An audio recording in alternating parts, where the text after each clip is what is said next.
Halo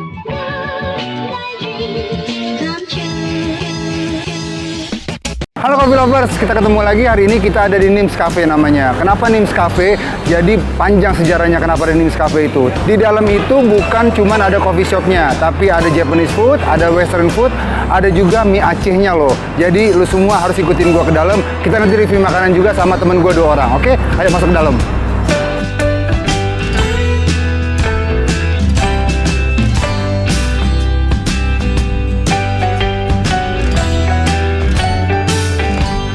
Cinta pelanggan adalah kunci.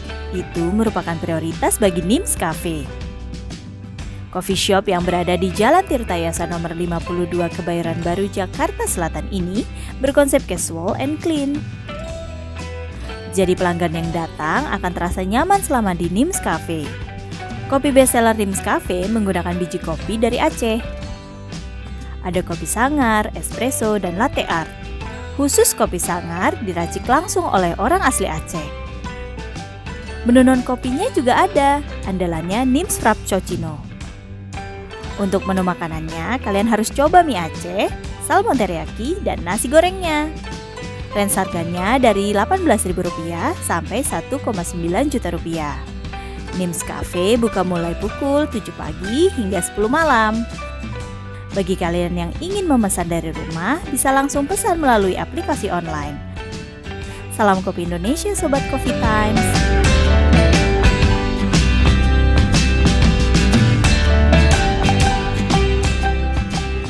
Halo Coffee Lovers, hari ini gue ditemani sama Pak Noval namanya, yang punyanya Nims Cafe.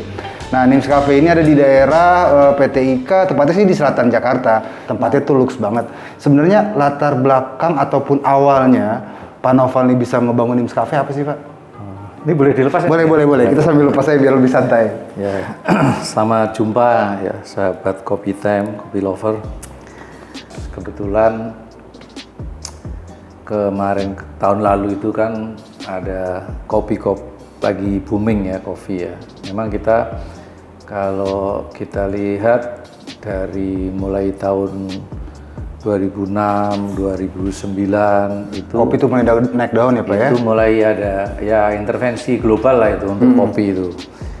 Jadi orang yang tadinya nggak suka kopi, dia minum kopi. Tapi waktu itu pemainnya pemain global itu. Betul, karena kan gini, sempat Starbucks gitu kan. Nah, sebenarnya ada pilihan kan, beberapa orang mikirnya kopi itu hanya yang kopi sobek aja. Sekarang kan udah ke biji-biji kopi gitu kan. Dan sebetulnya kan ya belakangan baru muncullah kenangan dan sebagainya. Kenangan dan lain-lain. Yang cukup besar lah, itu investor besar. Tapi sebenarnya kalau kita lihat bahwa kita ini kaya juga, Indonesia ini kaya juga akan biji-biji kopi itu. Betul.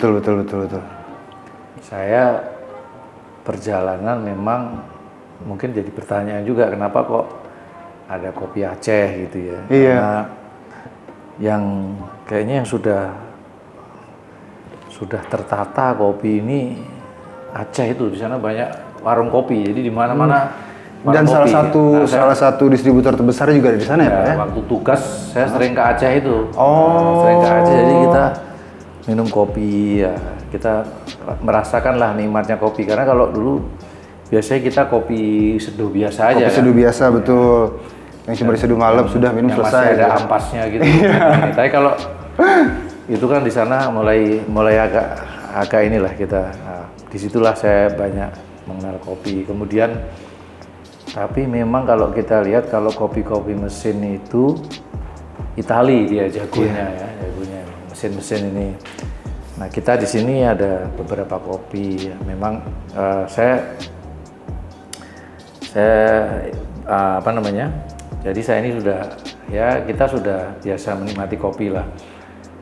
Bahkan dari level ini yang paling rendah piccolo sampai espresso ini kita sudah coba semua ya?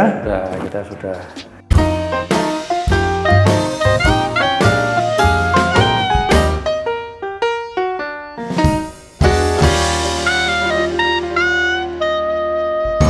Kalau kopi itu sakit mah, tapi pengalaman saya kok nggak ada yang dulu kita. Nggak ketemu yang kayak gitu-gitu, image-image orang seperti itu ya?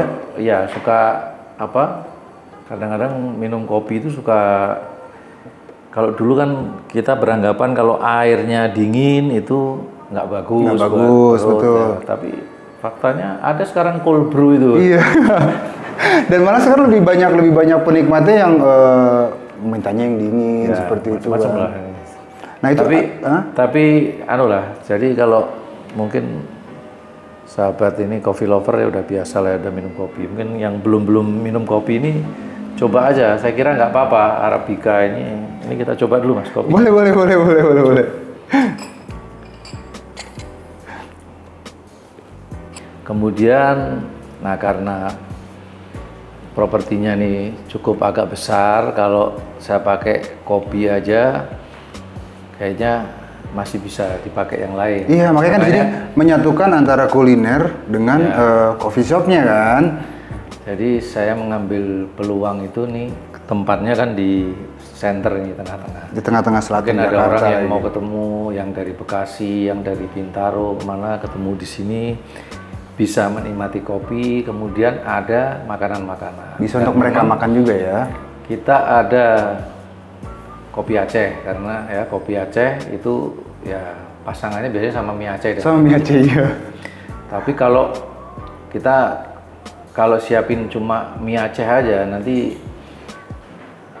segmennya itu segmented ya, terlalu segmented aja. Jadi orang yang mau kesini, tapi kita siapin macam-macam di.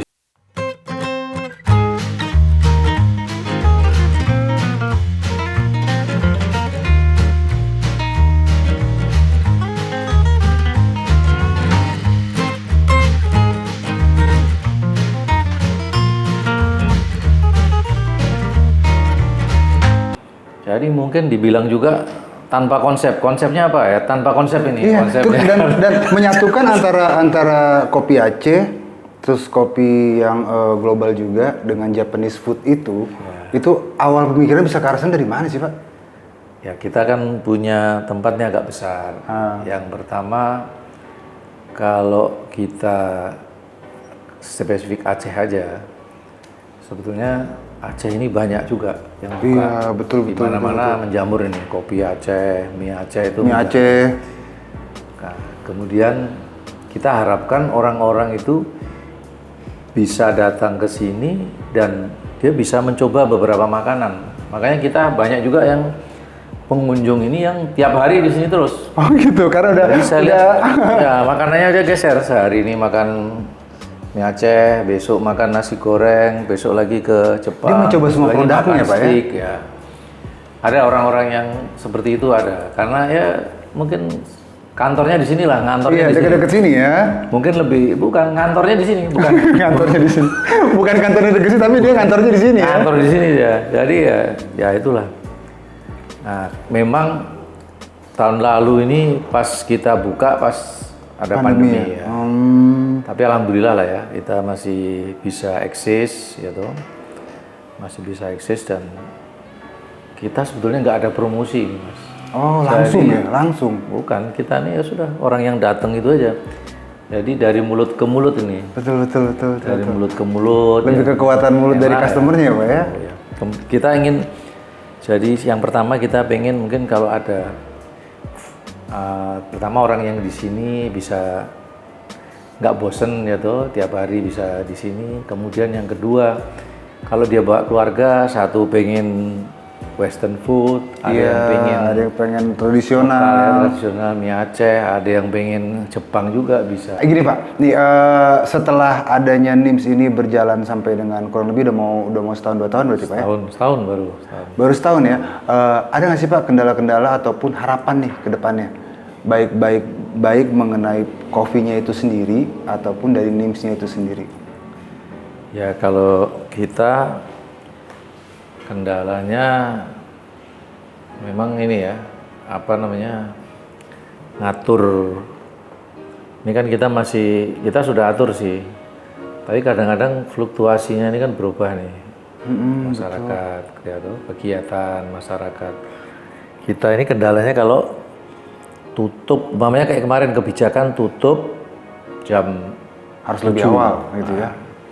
Jam 7 ini untuk masyarakat susah juga dia mau datang mau makan ya udah kita umpamanya itu waktunya memang nanggung ya toh.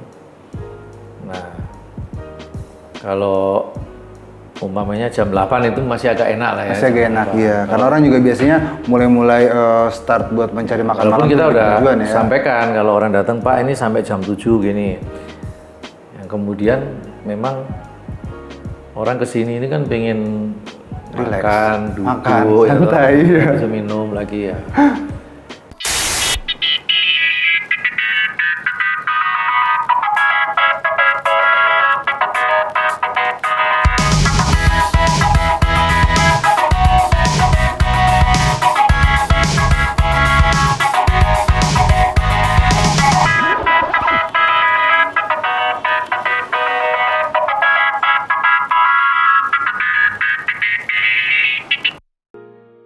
Saya pertama kali saya suka kesini itu tempatnya, Pak. Tempatnya kayak Tempatnya tuh nyaman, kita mau santai, oke. Mau apa namanya, serius. serius pun untuk meeting bareng sama pimpinan atau sama orang lain pun kita juga enak itu. Dan mau menikmati produk ataupun makanan sama minuman yang ada di sini pun kita nyaman juga gitu kan. Memang kita barangnya bukan ini ya, bukan barang yang mewah-mewah juga. Artinya ada kan tempat-tempat itu dia ada tempat yang mewah, Khusus VIP-nya. Ya, untuk ini kita nggak, udahlah kita casual aja lah gini, casual. Jadi memang banyak sih yang ngasih saran, wah ini dibikinin ini biar buat foto gini-gini. Udahlah kita ini bukan jual tempat foto saya bilang. Pokoknya jualannya makanan. Iya, jual makanan. Iya, kadang kan ada kalau anak milenial sekarang kan di mana dia nongkrong, di situ dia foto. Di mana dia nongkrong, di situ dia snapgram ataupun dia bikin video gitu kan. Pasti seperti itu ya. Kemarin juga pas ngobrol kesini tempatnya enak banget gitu kan. Nah, terakhir nih Pak, untuk pesan nih Pak, pesan sama kesan untuk beberapa anak muda ataupun orang-orang yang mau ngebangun usaha kuliner maupun usaha coffee shop, ada nggak sih Pak? Ya ada. Jadi gini, memang kalau ini kan kita pandemi ini ya apa namanya, ini pelajaran lah buat kita. Ini sementara kayak teman-teman kita yang di Bali kan susah nih, nggak Betul. karena ya kembali lagi dia bergantung pada tourism ya toh. Nah sekarang ini dengan pandemi ini kan agak berubah. Nah kalau Jakarta ini masih tertolongnya apa? Tertolongnya ya memang kalau kita lihat pergerakan ini sudah turun. Ya, ini kan sama juga nih kalau kita buat model itu kalau transport itu kan kita ada model nih, origin, destination. Kalau makan ini kan orang perlu makan. Cuma kalau dalam pandemi seperti ini, dia mungkin nggak mau cari makan yang mahal-mahal banget ya toh. Nah, tapi juga ada orang yang pengen save,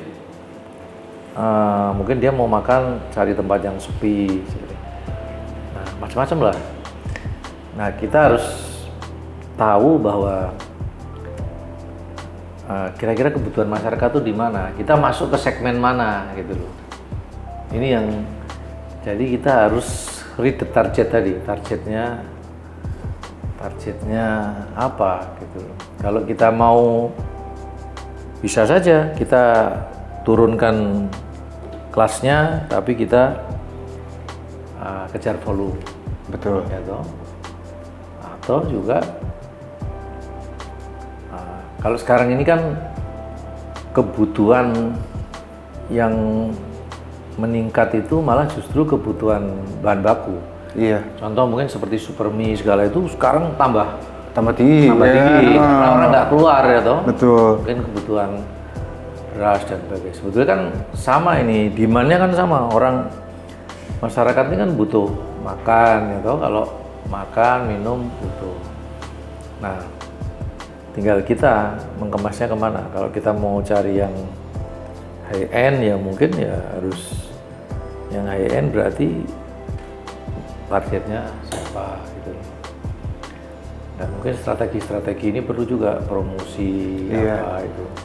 Cuma jangan sampai Timpang. promosi 3 bulan Habis itu hilang. banyak yang Iya karena banyak gini, kuliner-kuliner maupun kayak coffee shop sendiri aja nih Pak nih. Kita jalan 100 meter udah ketemu lagi. ya sekarang Ya. banyak Bang.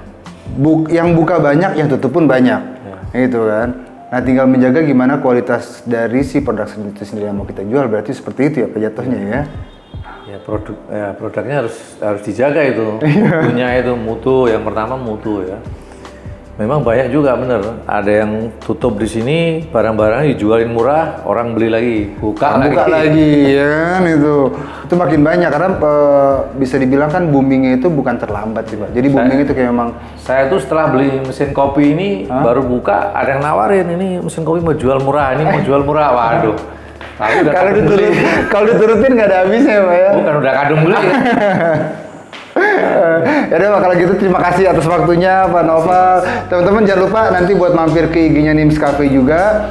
Jangan lupa juga buat mampir ke sini, nanti alamatnya, Instagramnya maupun beberapa produknya akan kita review di IG kita juga ada nanti. Jangan lupa juga follow dan subscribe. Next kita ketemu lagi. Yang pasti ikutin terus liputan ini sampai dengan selesai. Oke, bye.